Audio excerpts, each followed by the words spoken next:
looking forward to sharing this with you all morning long. Breaking news right here on GMA, which will change the face of women's team sports. Here to announce the big news are WNBA Commissioner Cathy Engelbert. The WNBA just walked into the most important meeting of the year and showed up empty-handed. I'm not talking about forgot the PowerPoint empty-handed. I'm talking about 6 weeks to prepare, $100 million on the line, entire season in jeopardy, and they brought nothing. Now, the mainstream media? They want you to believe this is just tough negotiations. Nah. We've got the receipts. We've got the timestamps. We've got the insider audio. And what we uncovered? It's way worse than anyone's reporting. This isn't negotiation. This is sabotage. This is incompetence. And the people who finally brought eyeballs to this league? The stars who made 2024 the biggest year in WNBA history? They weren't even in the room. This is hoop receipts, and we're about to pull back the curtain. Let's rewind. Because I need you to understand what's at stake here. The WNBA just had its best year ever. CaitlinClark fever was real. Sold-out arenas. Record viewership. Mainstream coverage. New fans, people who never watched women's basketball, suddenly tuning in every single night. For the first time in 28 years, the WNBA had momentum. But behind the scenes, a disaster was brewing. December, the players submit their proposal. Revenue sharing. A $10.5 million salary cap, up from $1.4 million. Housing stipends.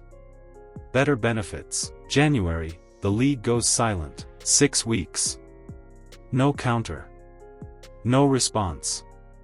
Monday, February 3rd, first in-person meeting since the finals. And this is where it all falls apart. Over 100 players are free agents. They can't negotiate. They can't sign. They're in limbo. 2 expansion teams are joining the league. But nobody knows the expansion draft rules yet. The draft? April. The season? May. Nobody knows the salary cap. Nobody knows the roster rules.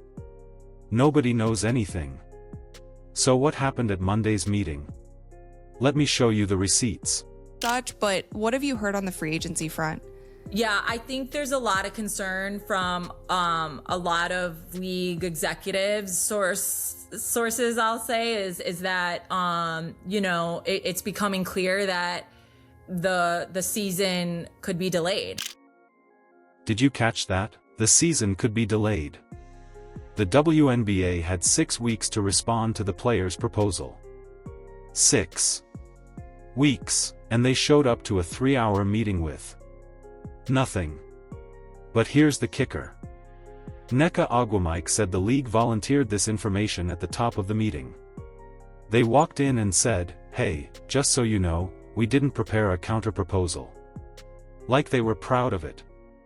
So instead of making progress, they spent 3 hours explaining the thinking behind old proposals. Proposals the players already rejected. Make it make sense. This is the same league that released the full schedule for the 2025 season. Acting like everything's fine. Meanwhile, 100 players don't know where they're playing. Teams don't know their salary cap space. Portland and Toronto don't know what the expansion draft looks like.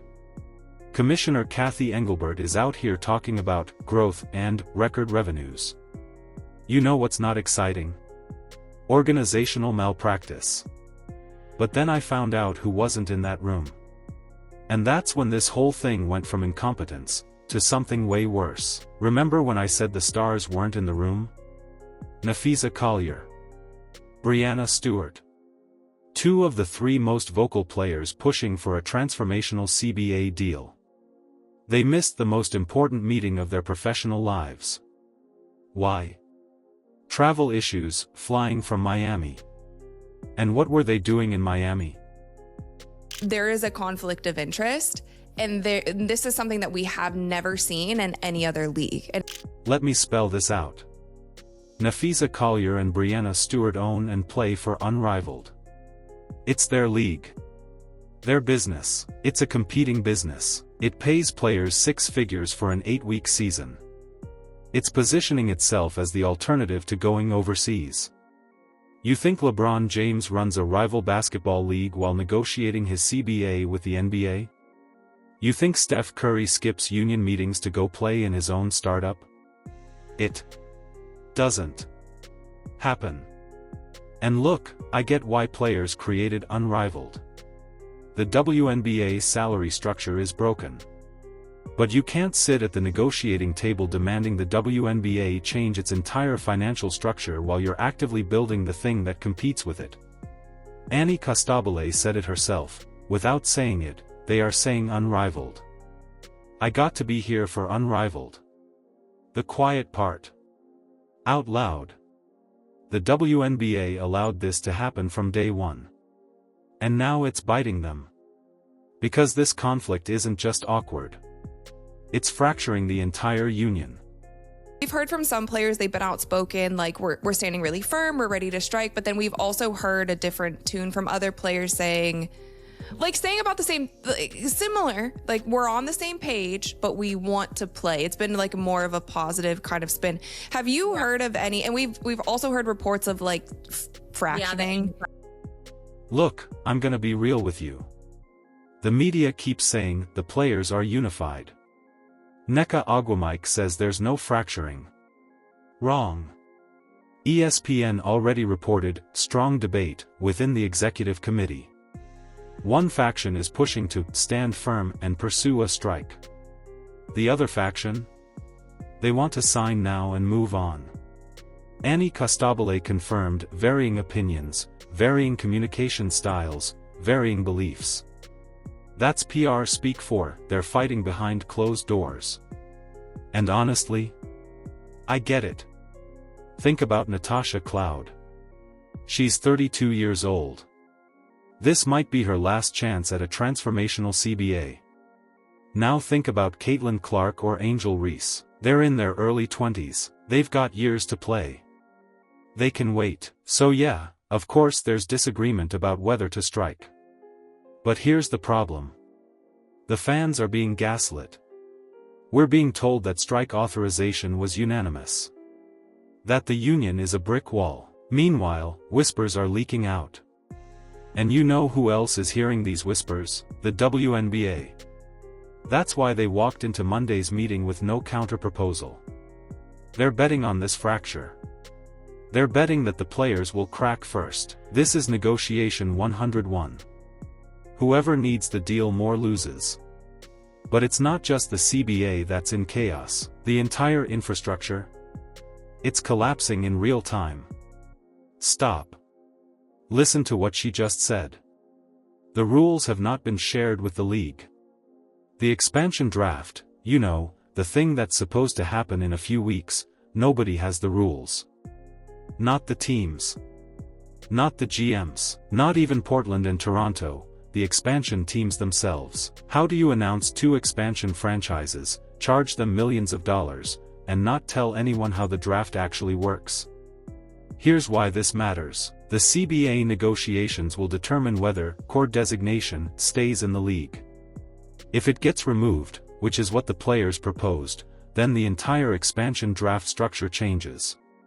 Teams won't know how many players they can protect. Free agents won't know which teams have cap space. So right now, over 100 players are sitting at home, waiting for any information about their futures. This is a professional sports league. A league that just had its most watched season ever. A league that's charging brands millions for sponsorships. And they can't even tell teams how many players to protect? Make sense. You know who's watching all this? The new fans, the CaitlinClark fans. And let's talk about her, because this is where the story gets really ugly. Exactly. Frustrates me because in 2024, when Caitlin was coming into the league, and you kind of alluded to this, it felt like they weren't ready for that. And I don't know how you didn't see the trajectory of Caitlin Clark's stardom from like her sophomore, junior season into, I mean, they had over 20 million people watching that South Carolina game. 20 million tuned into that Iowa. So how did you not project in the like owners, league, everyone, how did you not project that you were going to get a star? 20 million people, the most watched women's basketball game in history. And the WNBA acted surprised when she became a megastar. Really? You watched her break Pete Maravich's scoring record. You watched arenas pack out just to see her play. And you didn't think, hey, maybe we should prepare for this?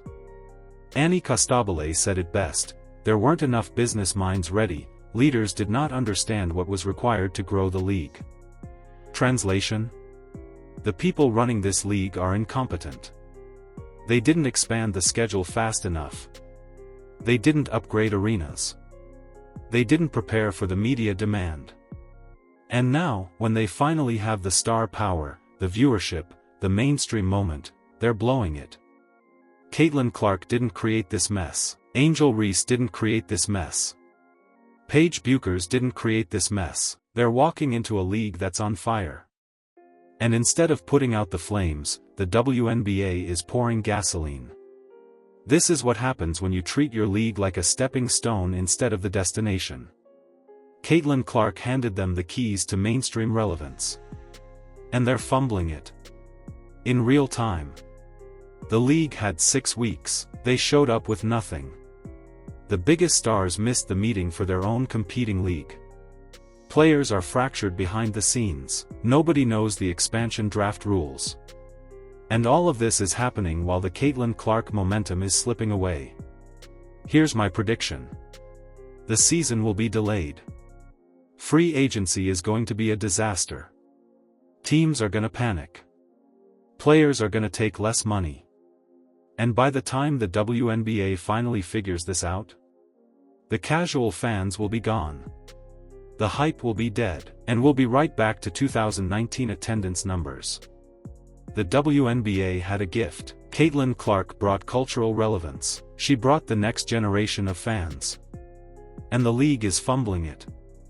This isn't just bad business, this is betrayal.